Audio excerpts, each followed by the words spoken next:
আমরা সরকারের পদত্যাগ চাই, স্বৈরাচার বুঝেন, শেখ হাসিনার অনেক হয়েছে ভাই, অনেক দিন ধৈর্য ধরছি। আমি কি তোমাদের রাজাকার বলছি? তোমরা নিজেরা নিজেদের রাজাকার বানাইছো।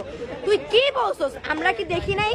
বলছস মুক্তিযোদ্ধার নাতিরা কোটা পাবে নাকি রাজাকার পাবে না? তো কি রাজাকারের নাতিরা কোটা পাবে? তুই দুইটা বৈষম্য তৈরি করছিস, রাজাকার মুক্তিযোদ্ধা।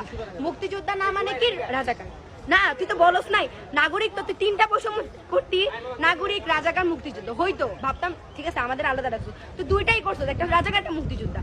মা কি বলছস? মুক্তিযোদ্ধার নাতিরা করতে পারবে নাকি রাজাকারের নাতিপুতিরা করতে পারবে, এটা বলছেন। এর শেষ কোথা? যতক্ষণ না ও পদত্যাগ করবে ততক্ষণ। কারণ ও যদি পদত্যাগ না করে, আপনারা চিন্তা করেন, ও যদি এটা শেষ চাইতো, যদি শান্তিপূর্ণ চাইতো, শান্তিপূর্ণ কোনো সমাধান চাইতো, তাহলে আমার ভাইদের কেন দিলেন? কেন মুগ্ধ ভাইয়া কোনো কিছু না করে মারা গেল? সাইদের কথা বাদ দিলাম, কারণ সাইদ বুক পাইতে দিচ্ছিল। সাইদ কিন্তু চিন্তা করে নাই যে ওরা সত্যি সত্যি গুলি করবে। ও কিন্তু